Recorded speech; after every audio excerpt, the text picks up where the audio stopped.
Good morning and welcome to Beatrice's weekly health tips.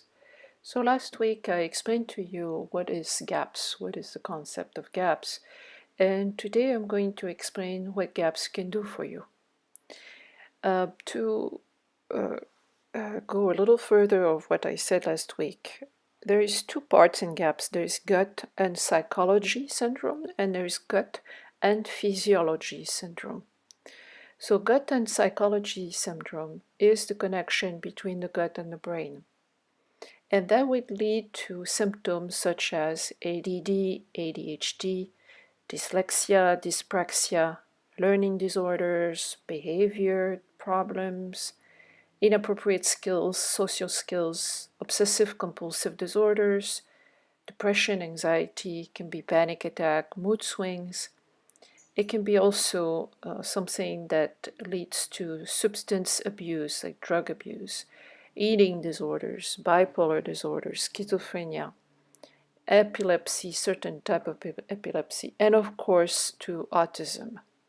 So that's the gut and psychology syndrome. The other part is gut and physiology syndrome.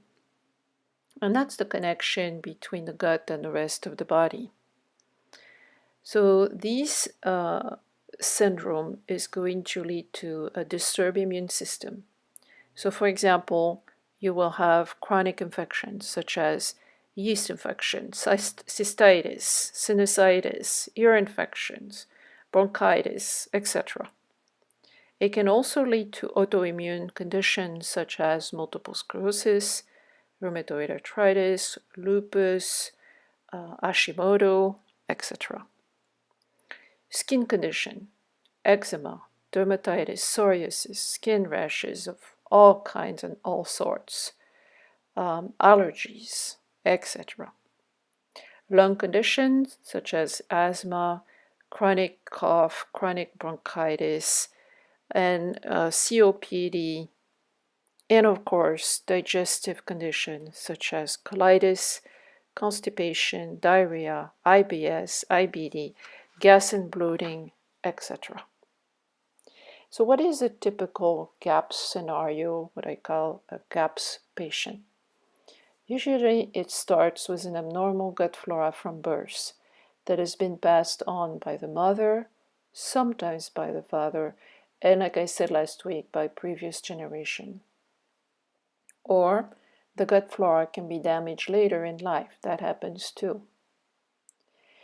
This disturbed gut flora will lead to an abnormal digestion. And the abnormal digestion will involve nutritional deficiencies. And the abnormal digestion in a newborn, for example, is going to be colite. They have chronic gut issues. They have acid reflux, those babies. They have colitis. I'm sorry, I'm still mixed up my French and my English, so pardon me. We tend to believe that baby have colitis, but this is not true. It's not normal.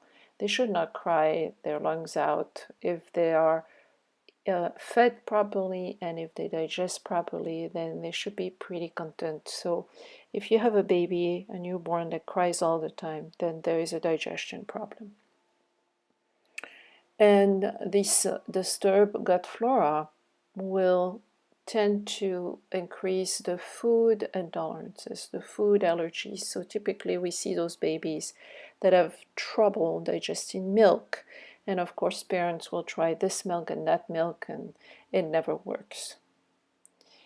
Because the digestion is disturbed, then there is an amount of toxins that accumulates in the digestive system. And then the wrong bacteria in the gut flora are going to take over the bad bacteria. We know that we absorb our nutrients through the small intestine.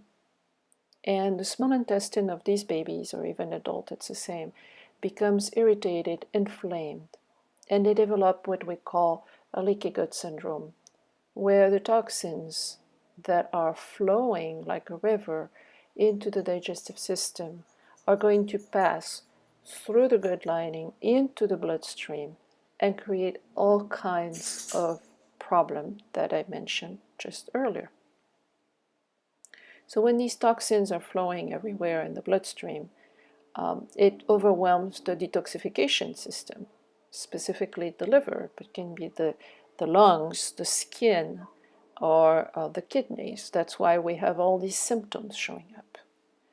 And later in life, or sometimes soon, unfortunately, autoimmune condition will develop. That's the case of type 1 diabetes that we see more and more as an epidemic into young children. If the toxins are mostly affecting the brain, then it's gut and psychology syndrome. And if these toxins are mostly affecting the rest of the body, then it's called gut and physiology syndrome. But in reality, those two parts are always overlapping. We never have a kid that is autistic but doesn't have any issues on the other part of his body. So typically these children will have constipation, asthma, bronchitis, ear infections, etc., etc. Or even a child that has allergies, let's say, or food intolerance, and is not autistic, but he may have some learning disability. So the two syndromes are always overlapping each other. It's a whole, you know. When the gut flora is disturbed and the digestive system is disturbed and there is leaky gut, it can affect any kind or any part of the body. The brain, and that will be autism, dyslexia, dyspraxia, epilepsy. It can be the lungs, that would be asthma, bronchitis, or COPD later in life. It can be the skin, and it could be eczema, psoriasis, etc. Or it could be the bladder, and someone will have chronic bladder infections. But the principle is exactly the same.